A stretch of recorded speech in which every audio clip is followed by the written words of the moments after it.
Assalamualaikum dan salam sejahtera. Saya Fizuddin Hanafi melaporkan berita utama MyDOF News edisi Disember 2020.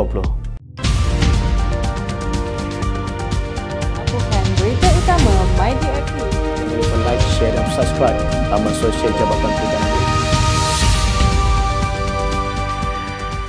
Sebanyak 15 buah pusat pengeluaran benih ikan di Semenanjung, Sabah dan Sarawak yang mampu mengeluarkan benih ikan sehingga 20 juta ekor setahun telah dibina di bawah program pembangunan induk dan pengeluaran benih kebangsaan. Menteri Pertanian dan Industri Makanan MAFI, Datuk Seri Dr. Ronald Kiandi berkata, usaha MAFI melalui Jabatan Perikanan Malaysia DOF adalah bagi memantapkan rantai pembekalan dalam pembangunan induk dan pemberian ikan termasuk ikan patin.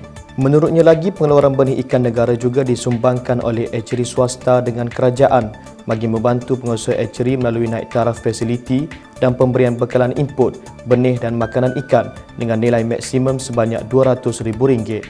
Dalam pada itu, melalui Pusat Pengembangan Aquaculture di Bukit Tinggi dan Perlok, setiap peternak layak memohon bantuan benih dan makanan ikan secara percuma, iaitu sekali bagi setiap peternak dengan nilai maksimum sebanyak RM10,000.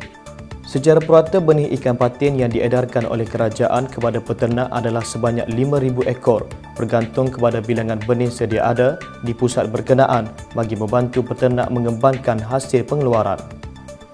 Program khidmat masyarakat bagi membantu golongan orang kurang upaya, anjuran Pejabat Perikanan Daerah PPD Jelebu telah diadakan di Kampung Gagu Jelebu pada 2 Disember 2020. Aktiviti yang dilaksanakan dalam program tersebut adalah pembersihan tapak, pemasangan paip saluran air dan pembersihan tangki ternakan bagi persiapan tapak peternak ikan keli. Selain itu, Pejabat Perikanan Daerah Jelebu akan memberi bantuan benih dan makanan ikan serta pemasangan jari hitam sebagai tempat berteduh untuk projek tersebut. Antara yang mendapat bantuan pada program tersebut adalah OKU yang cacat penglihatan. PPD Jelebu berharap dengan adanya bantuan seperti ini serta sokongan dan kesungguhan peserta itu sendiri dapat menambahkan pendapatan dan melahirkan OKU yang mampu berdikari dalam meningkatkan ekonomi keluarga dan mendapat pengalaman dalam menceburkan diri dalam sektor peternakan ikan. Pelancaran program Save Our Sea peringkat daerah telah diadakan oleh Pejabat Perikanan Negeri Terengganu di Kuala Kemaman pada 1 Disember 2020. Program Save Our Sea bertujuan untuk memupuk nilai kebersihan di pantai, laut dan sungai di kalangan My Komuniti Perikanan, MyKP serta orang awam. Selain daripada itu, program ini dapat memberi kesedaran tentang kebersihan kawasan pantai dan dapat menangani ancaman sampah yang berlaku pada masa kini.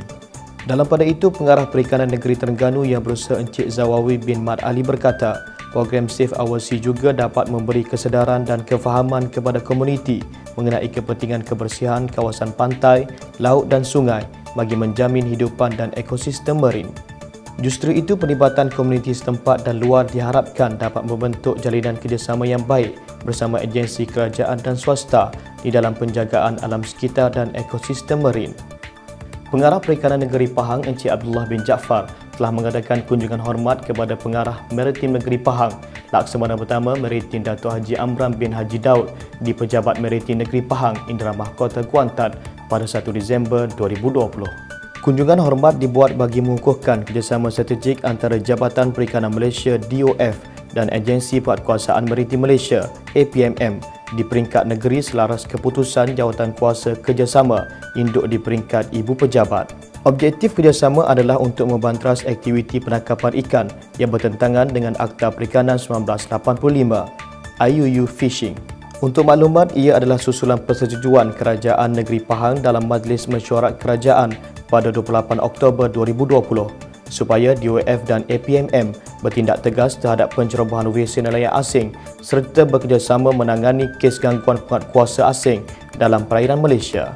Dalam pada itu, beberapa hal lain telah dibincangkan termasuklah kerjasama SAR, perkongsian maklumat rekod kes tangkapan kesalahan AP85 dan MFVR, kerjasama MCS atau penguatkuasaan dan aduan serta kerjasama pemeliharaan sumber perikanan melalui pelupusan tukun bot di perairan Pahang.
Sebelum saya akhiri laporan ini, jangan lupa like, share dan subscribe laman sosial Jabatan Perikanan Malaysia bagi mengetahui maklumat dan informasi terkini.